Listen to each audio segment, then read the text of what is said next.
I have the feeling that we can all agree that we're moving towards a new model of the state and society, but we are absolutely clueless as to what this is or what it should be. It seems like we need to have a conversation about democracy in our day and age. Let's think about it this way. We are 21st century citizens doing our very, very best to interact with 19th century design institutions that are based on an information technology of the 15th century. Let's have a look at some of the characteristics of this system. First of all, it's designed for an information technology that's over 500 years old. And the best possible system that could be designed for it is one where the few make daily decisions in name of the many, and the many get to vote once every couple of years.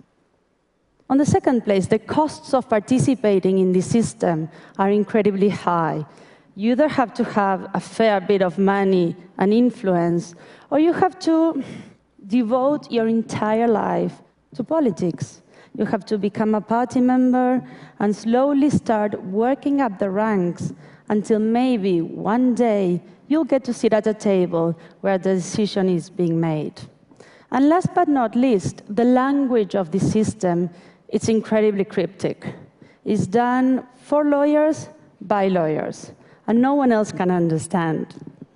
So it's a system where we can choose authorities, but we are completely left out on how those authorities reach their decisions. So in a day where a new information technology allows us to participate globally in any conversation, our barriers of information are completely lowered, and we can, more than ever before, express our desires and our concerns. Our political system remains the same for the past 200 years and expects us to be contented with being simply passive recipients of a monologue. So it's really not surprising, isn't it, that this kind of system is only able to produce two kinds of results: silence or noise. Silence in terms of citizens not engaging, just simply not wanting to participate. There's this commonplace that I truly, truly dislike, and it's this idea that we citizens are naturally apathetic, that we shun commitment. But can you really blame us for not jumping at the opportunity of going to the middle of the city in the middle of a working day to attend physically a public hearing that has no impact whatsoever?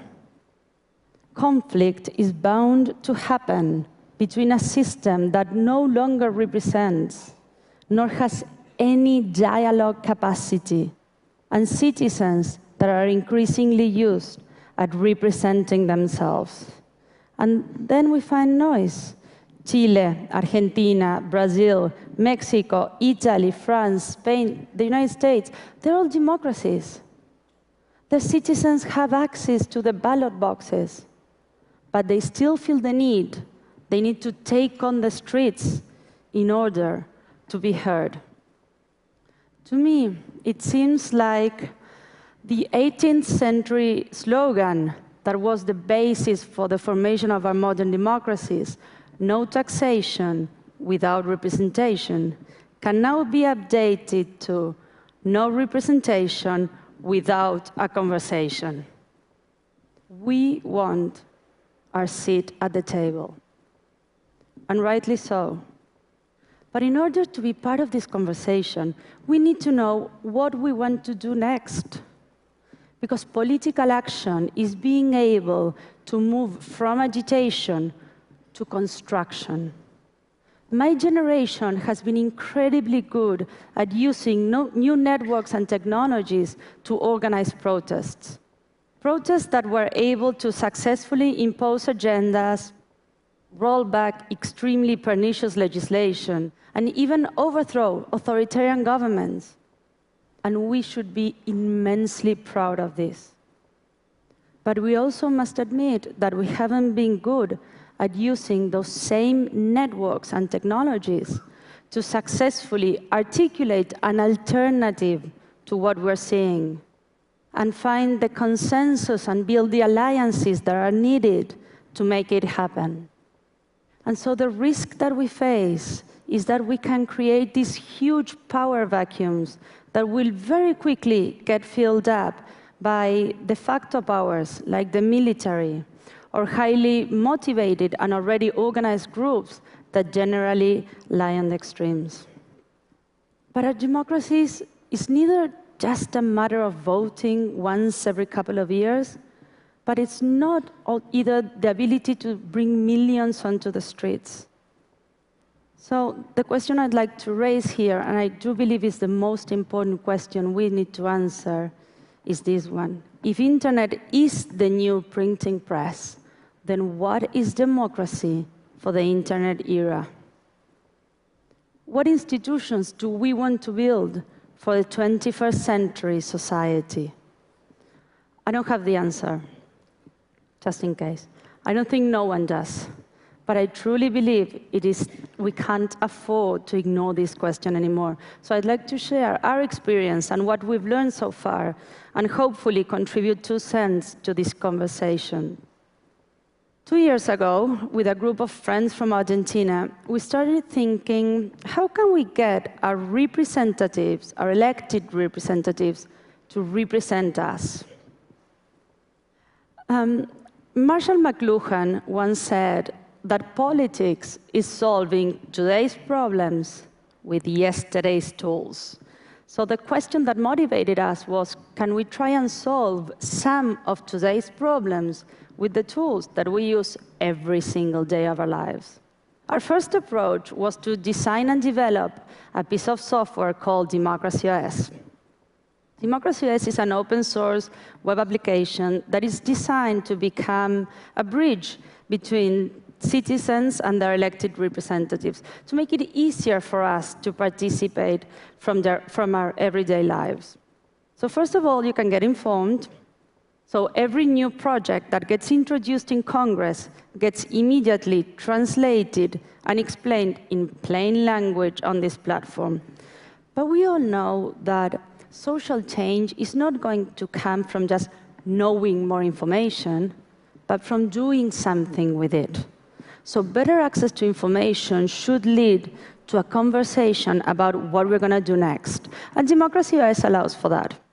Because we believe that democracy is not just a matter of stacking up preferences one on top of each other, but that a healthy and robust public debate should be, once again, one of its fundamental values. So democracia is about persuading and being persuaded.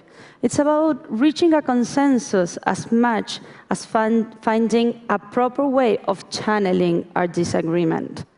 And finally, you can vote how you would like your elected representative to vote. And if you do not feel comfortable voting on a certain issue, you can always delegate your vote to someone else, allowing for a dynamic and emerging social leadership. It suddenly became very easy for us to simply compare these results with how our representatives were voting in Congress. But it also became very evident that technology was not going to do the trick.